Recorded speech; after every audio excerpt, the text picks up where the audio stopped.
Vision pro കഴിഞ്ഞ 3-4 ആഴ്ചയായിട്ട് നമ്മൾ ഉപയോഗിച്ചുകൊണ്ടിരിക്കുകയാണ്. എങ്ങനെയുണ്ട് ഈ ഒരു പ്രൊഡക്റ്റ്? 3 ലക്ഷം തൊട്ട് 4 ലക്ഷം 5 ലക്ഷം ആ റേഞ്ചിലൊക്കെ വരും. ഇപ്പോൾ തുറന്ന് സംഘടിപ്പിക്കാൻ നോക്കിയാൽ ഇത്രയും വില കൊടുക്കുമ്പോൾ റിയൽ ലൈഫിൽ യൂസ് ചെയ്യുമ്പോൾ നമുക്ക് കിട്ടുന്ന ഗുണങ്ങൾ എന്തൊക്കെയാണ്, അല്ലെങ്കിൽ എന്താണ് ഇതിൽ നല്ലതായിട്ടുള്ളത്, ഒപ്പം തന്നെ ഇതിന്റെ പോരായ്മകൾ എന്താണ്, രണ്ട് വശങ്ങളും ഈ വീഡിയോയിൽ ഞാൻ ഷെയർ ചെയ്യുന്നുണ്ട്. ഒരു സ്വല്പം താല്പര്യം നിങ്ങൾക്ക് ഇതിനോട് തോന്നിയിട്ടുണ്ടെങ്കിൽ ഈ വീഡിയോ മുഴുവനായിട്ട് കണ്ടു നോക്കുക. ഇതിന്റെ ഗുണങ്ങളും ദോഷങ്ങളും കൃത്യമായിട്ട് മനസ്സിലാക്കിയിരിക്കുക. അൺബോക്സിംഗ് എന്ന് പറഞ്ഞ പരിപാടി ഇല്ല. ഇത് ഓൾറെഡി ഇഷ്ടം പോലെ നിങ്ങൾ കണ്ടു കാണും. സോ അതൊന്നുമില്ല. നമ്മൾ നേരെ സെറ്റപ്പ് ചെയ്ത് ഉപയോഗിച്ചു. നമുക്ക് ഓരോന്നായിട്ട് തോന്നിയ ഘടകങ്ങൾ, ഏറ്റവും ഇൻട്രസ്റ്റിംഗ് ആയിട്ട് തോന്നിയ ഘടകങ്ങൾ നമ്മൾ ആദ്യം പറയാം. ഒരു 8 ഘടകങ്ങൾ എനിക്ക് ഏറ്റവും നന്നായിട്ട് തോന്നി.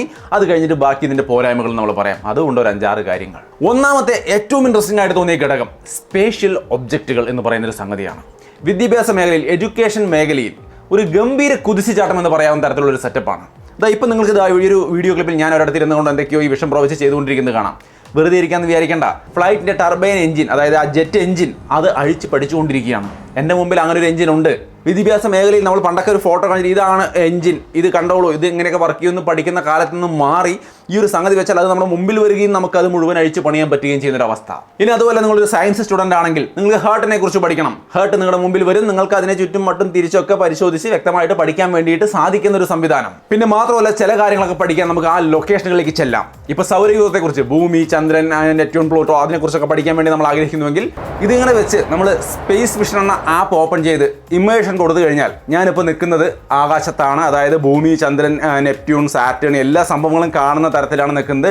എനിക്കിതാ കൈകൊണ്ട് ഇങ്ങനെ പിടിച്ച് വലിച്ചുകൊണ്ട് ഓരോന്നും അടുത്തേക്ക് കൊണ്ടുവന്ന് അതിനെയൊക്കെ കാണാൻ പറ്റും. എങ്ങനെയാണ് ഇതിൻ്റെയൊക്കെ പ്രവർത്തനം എന്നുള്ളത് കണ്ട് തന്നെ പഠിക്കാം. സണ്ണ്, എർത്ത്, മൂൺ എല്ലാ കാര്യങ്ങളും എനിക്കിവിടെ കാണാൻ കഴിയുന്നുണ്ട്. ഭൂമിയെ ചുറ്റുന്ന മൂൺ, ഇത് രണ്ടും നമുക്ക് കൃത്യമായിട്ട് കാണാം. എങ്ങനെയാണ് ഭൂമി തിരിയുന്നതെന്നും അതിനെ ചുറ്റി മൂൺ എങ്ങനെയാണ് വർക്ക് ചെയ്യുന്നതൊക്കെ കണ്ട് തന്നെ നമുക്ക് ഇതുപോലെ മനസ്സിലാക്കാൻ വേണ്ടിയിട്ട് സാധിക്കും. സോ അപ്പോൾ അങ്ങനെ വിദ്യാഭ്യാസത്തിന്റെ മേഖലയിൽ എല്ലാ കാര്യങ്ങളും കണ്ടറിഞ്ഞ് പഠിക്കാനുള്ള ഗംഭീര സെറ്റപ്പാണ് വിഷൻ പ്രോ. ഇതാണ് ഇതിന്റെ ഏറ്റവും ഇൻട്രസ്റ്റിംഗ് ആയ ഫ്യൂച്ചറിസ്റ്റിക് ആയ ഒരു ഹൈലൈറ്റ് എന്ന് പറയുന്നത്. ഇനി രണ്ടാമത്തെ ഘടകമാണ് സ്പേഷ്യൽ എൻവയറോൺമെന്റ്. ഞാനിപ്പോൾ ഇരിക്കുന്നത് എൻ്റെ സ്റ്റുഡിയോയിലാണ്, വളരെ ശോകമായൊരു സ്റ്റുഡിയോയിൽ.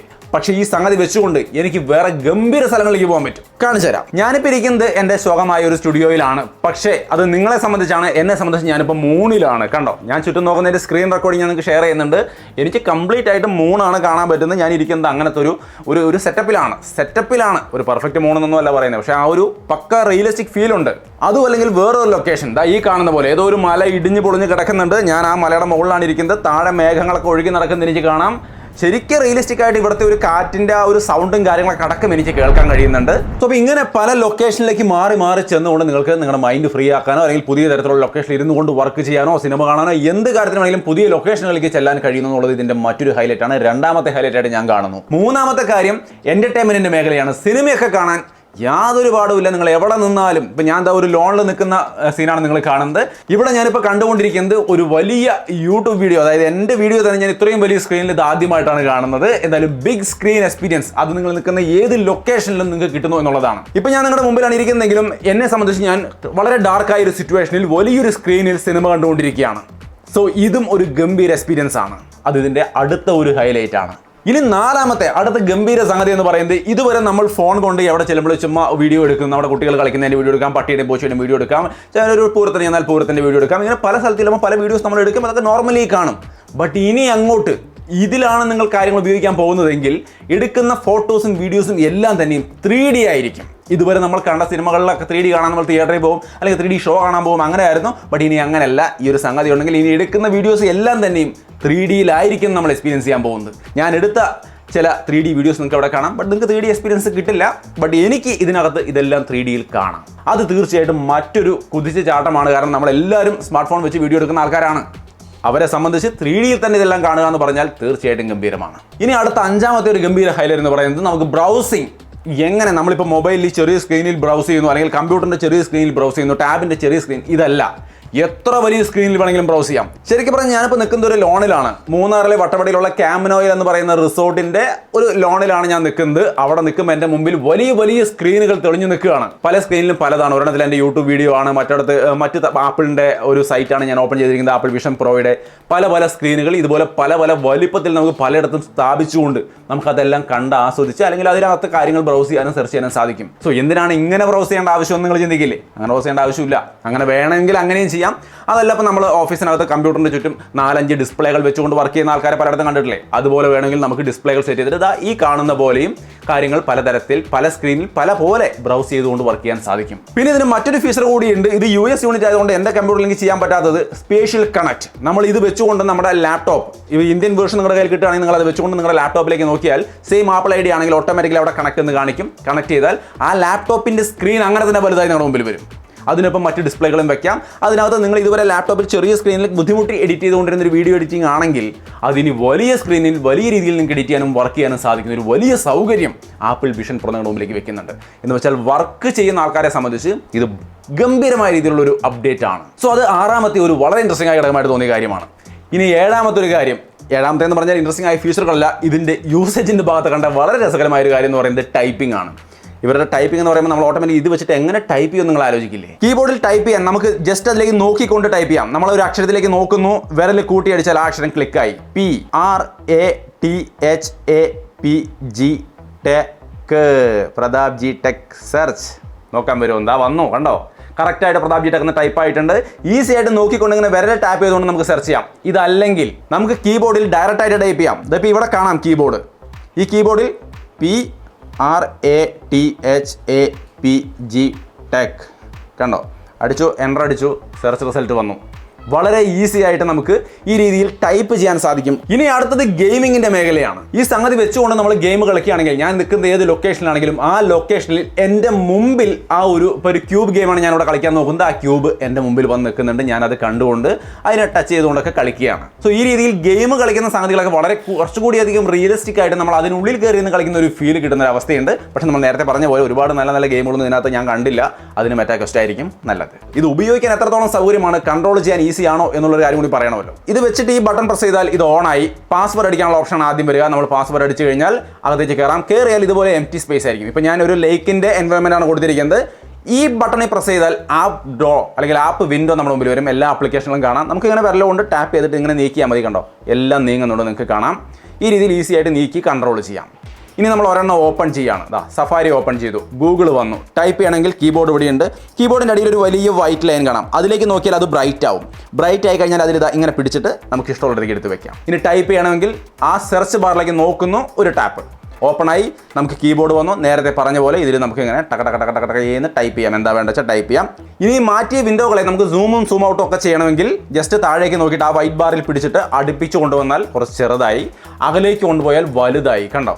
ഇനി കോർണറിലേക്ക് നോക്കിയാൽ ഒരു ബാർ കാണാം, ഒരു ചെറിയ റൗണ്ട് സർക്കിൾ പോലെ സാധനം. അതിൽ പിടിച്ചു കഴിഞ്ഞാൽ ഇതിൻ്റെ ഷേപ്പ് മാറ്റാൻ സാധിക്കും. കണ്ടോ? ഏത് ആപ്പ് വിൻഡോ ആണെങ്കിലും അതിൻ്റെ ഷേപ്പ് നമുക്ക് ഇഷ്ടമുള്ള രീതിയിൽ മാറ്റി സെറ്റ് ചെയ്യാൻ വേണ്ടിയിട്ട് സാധിക്കും. ക്ലോസ് ചെയ്യാൻ താഴെ ആ വലിയ ലൈനിൻ്റെ ലെഫ്റ്റ് സൈഡിലുള്ള ആ ഒരു ചെറിയ ഡോട്ടിലേക്ക് നോക്കിയാൽ അത് ക്ലോസ് ചിഹ്നം വരും. അതിൽ നോക്കിയിട്ട് ഒരു ടാപ്പ് കൊടുത്താൽ ക്ലോസ് ആയി. ഇനി എല്ലാ ആവശ്യം കഴിഞ്ഞത് ഓഫ് ചെയ്ത് വെക്കാനാണെങ്കിൽ ഈ 2 ബട്ടണിൽ പ്രസ് ചെയ്ത് ഹോൾഡ് ചെയ്ത് പിടിക്കുക. അപ്പോൾ നമ്മുടെ മുമ്പിൽ ഒരു സ്ക്രീൻ വരും. അതിനകത്ത് ഓരോ ആപ്പും ക്ലോസ് ചെയ്യാനുള്ള ഓപ്ഷനാണ് ആദ്യം കാണുക.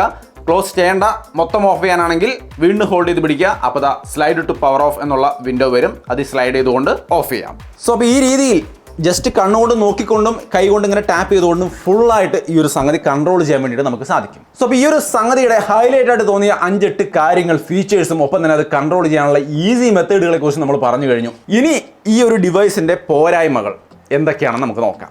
ഒന്ന്, നല്ല ഹെവിയാണ്. ഇത് തലയിൽ വെച്ചുകൊണ്ട് കുറേ നേരം ഒന്നും ഇരിക്കാൻ പറ്റില്ല. ചെറിയൊരു കഴുത്ത് വേദനയൊക്കെ വരും. പ്രത്യേകിച്ചും കഴുത്ത് വേദനയൊക്കെ ഉള്ള ആൾക്കാരാണെങ്കിൽ പിന്നെ നോക്കുക വേണ്ട. കാരണം ഏകദേശം ഒരു 3/4 കിലോളം വെയിറ്റ് ഉണ്ട്. ഈ വെയിറ്റ് ഇങ്ങനെ തലയിൽ വെച്ചുകൊണ്ടിരിക്കുക എന്ന് പറയുന്നത് തീർച്ചയായിട്ടും ബുദ്ധിമുട്ടാണ്. പിന്നെ രണ്ടാമതൊരു പ്രശ്നം, ഇത് ഇത്രയും വലുതാണ്. കാര്യം ഇതൊക്കെ നമുക്ക് സിമ്പിളായിട്ട് ഇങ്ങനെ വിടിച്ചെടുക്കാം. എന്നിരുന്നാലും ഇത് എടുക്കാനും വെക്കാനും ഒക്കെ സുഖമാണ്. കണ്ടോ? വളരെ ഈസി ആയിട്ട് അത് സെറ്റപ്പായി.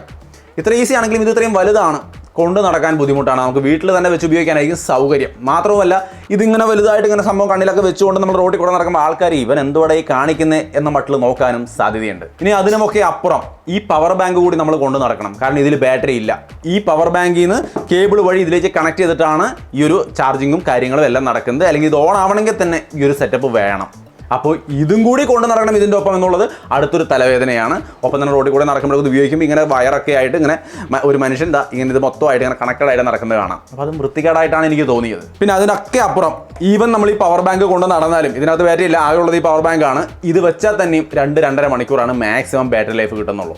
സോ അതും ഒരു തലവേദനയാണ്. ബാറ്ററി ലൈഫൊക്കെ വളരെയധികം ഇമ്പ്രൂവ് ആവാനുണ്ട് ഇതിനെ സംബന്ധിച്ച്. കാരണം ഒരു സിനിമ ഒരു 2.5-3 മണിക്കൂർ ഉണ്ടായിരിക്കും. അത് കാണണമെങ്കിൽ തന്നെ ഈ പവർ ബാങ്ക് പോരാ, ചാർജിനിട്ട് കാണേണ്ടി വരും. സോ പോകുന്ന വഴിക്ക് എവിടെയെങ്കിലും കൊണ്ടുപോയിക്കൊണ്ട് നിങ്ങൾക്ക് സിനിമ കാണാനൊക്കെ നിങ്ങൾ വിചാരിക്കുന്നുണ്ടെങ്കിൽ നടക്കില്ല. ഇതിന് ചാർജ് ചെയ്യാൻ വേറെ സോഴ്സും കണ്ടുപിടിക്കേണ്ടി വരും. പിന്നെ മറ്റൊരു ചെറിയ അനോയിങ് ആയ സംഭവം എന്ന് പറയുന്നത് ഇതിൻ്റെ സൗണ്ടാണ്. സൗണ്ട് ക്വാളിറ്റി ഗംഭീരമാണ്. പക്ഷേ ഈ സ്പീക്കറിൽ നിന്നാണ് ഈ സൗണ്ട് വരുന്നത്. സൈഡിൽ വെക്കുമ്പോൾ ഈ സൗണ്ട് ചെവിയിലേക്ക് കേൾക്കാൻ പാകത്തിനാണ് സെറ്റപ്പ് ചെയ്തിരിക്കുന്നത്. ബട്ട് ഇത് നമ്മൾ ഫുൾ സൗണ്ട് വെച്ച് കഴിഞ്ഞാൽ അടുത്തിരിക്കുന്നവർക്കൊക്കെ സുഖമായിട്ട് കേൾക്കാം നമ്മൾ എന്താണ് കേൾക്കുന്നത് എന്നുള്ള കാര്യം. സോ അതും ഒരു ബുദ്ധിമുട്ടാണ്. എയർപോഡ് ഉപയോഗിക്കുകയാണെങ്കിൽ പിന്നെ പ്രശ്നമില്ല, സെറ്റായി. പിന്നെ എല്ലാത്തിനും അപ്പുറം 3 ലക്ഷത്തിലധികം കൊടുക്കണം ഇങ്ങനെ ഒരു സംഗതിക്ക് എന്നുള്ളത് ഒരു വലിയ പ്രശ്നമാണ്. ഫ്യൂച്ചറിസ്റ്റിക് ആയ ടെക്നോളജി ഒക്കെ തന്നെ. പക്ഷേ 3 ലക്ഷം കൊടുക്കാൻ പിന്നെ ഇത് ജനങ്ങൾക്ക് സാധാരണ ജനങ്ങളാണ് ഏറ്റവും കൂടുതൽ. അവരെ സംബന്ധിച്ച് ഇത് അപ്രാപ്യമാണ് എന്നുള്ളത് ഇതിനെ സംബന്ധിച്ച് വലിയൊരു നെഗറ്റീവാണ്. വില കുറച്ച് കൊണ്ടുവരണം ഇവർ, എന്നാലാണ് ഇത് കുറച്ചും കൂടിയും ജനങ്ങൾക്കിടയിൽ സ്വീകാര്യത കിട്ടുള്ളൂ എന്നുള്ളതിൽ ഒരു തർക്കവുമില്ല. സോ കോസ്റ്റ് വളരെ കൂടുതലായിട്ടാണ് എനിക്ക് ഫീൽ ചെയ്തത്. സോ ഇത്രയും കാര്യങ്ങളാണ് ഇതിൻ്റെ പോരായ്മകളായിട്ട് എനിക്ക് തോന്നിയ കാര്യങ്ങൾ. സോ ഇനി മൊത്തത്തിൽ ഈ ഒരു സംഗതി എങ്ങനെ ആർക്ക് വാങ്ങിക്കാം, എങ്ങനെയുണ്ട് എന്ന് ചോദിച്ചു കഴിഞ്ഞാൽ കാശുള്ളവരെ സംബന്ധിച്ച് എക്സ്പീരിയൻസ് ചെയ്യാൻ എടുക്കുന്നതിൽ ഒരു തെറ്റുമില്ല. വർത്താണ്, തീർച്ചയായിട്ടും ഇഷ്ടപ്പെടും. എന്നാൽ ഇല്ലാത്ത കാശ് ഉണ്ടാക്കി നിങ്ങളിത് വാങ്ങിക്കാൻ പോവുകയാണ് എങ്കിൽ തീർച്ചയായിട്ടും അബദ്ധമാവും. കാരണം ഇതിൽ പറഞ്ഞ പല കാര്യങ്ങളും ഗംഭീരമാണെങ്കിലും അതൊക്കെ നമുക്ക് ഒരു എക്സൈറ്റ്മെൻറ്റിൻ്റെ പുറത്തുള്ള ഒരു ഇൻട്രസ്റ്റ് ആണ് തോന്നുന്നത്. ഇപ്പോൾ പല എൻവയോൺമെൻറ്റിൽ ഇരിക്കാം എന്നുള്ളത് ഒരു ഇൻട്രസ്റ്റിംഗ് ആണ്. ഒബ്ജക്റ്റുകൾ നമ്മുടെ മുമ്പിൽ വന്ന് നമുക്ക് കഴിച്ച് പണിയാം എന്നുള്ളത് ഒരു ഇൻട്രസ്റ്റിംഗ് ആയ ഘടകമാണ്. അതൊക്കെ എത്ര നേരം ചെയ്യും? നിങ്ങൾക്ക് അതിനെക്കൊണ്ടൊരു ഉപയോഗമുണ്ടെങ്കിലേ നിങ്ങൾക്ക് ആവശ്യമുള്ളൂ. ഉപയോഗമില്ലെങ്കിൽ പിന്നെ അതൊക്കെ ആ ഇൻട്രസ്റ്റ് കഴിയുന്നതോടുകൂടി കഴിയും. പിന്നെ നമ്മളിത് മാക്സിമം ഉപയോഗിക്കാൻ പോകുന്നത് വല്ലതും ബ്രൗസിങ്ങും നമുക്ക് ഇത്രയും വലിയ സ്ക്രീനിൽ ഇങ്ങനെ നോക്കിയിരുന്ന് നമ്മൾ ബ്രൗസ് ചെയ്യില്ല. സിനിമ കാണാൻ അല്ലെങ്കിൽ യൂട്യൂബ് വീഡിയോ കാണാൻ ഇതിനായിരിക്കും നമ്മളിത് മാക്സിമം ഉപയോഗിക്കാൻ പോകുന്നത്. സോ അതിനൊക്കെ വേണ്ടി ഇത്രയും കാശ് മുടക്കി ഇത് എടുക്കണോ എന്നുള്ളത് നിങ്ങൾ ആലോചിച്ച് നോക്കുക. അതായത് നിങ്ങൾക്ക് പ്രാക്ടിക്കലി യൂസ്ഫുൾ ആണോ എന്ന് നോക്കിയിട്ട് മാത്രം ചൂസ് ചെയ്യാൻ പാടുള്ളൂ. ഓവറോൾ ഇതിൻ്റെ നല്ല വശങ്ങളും പോരായ്മകളും ഞാൻ പറഞ്ഞു. നിങ്ങൾക്ക് എന്താണ് തോന്നിയെന്നുള്ളത് തീർച്ചയായിട്ടും കമൻറ്റായിട്ട് ഷെയർ ചെയ്യാം. വീഡിയോ ഇഷ്ടപ്പെട്ടാൽ ലൈക്ക് ചെയ്യാനും ഷെയർ ചെയ്യാനും മറക്കണ്ട. വീണ്ടും ഇതുപോലത്തെ യൂസ്ഫുൾ വീഡിയോസ് കാണാൻ വേണ്ടി നമ്മുടെ ചാനൽ സബ്സ്ക്രൈബ് ചെയ്യാൻ മറക്കരുത്. ബൈ.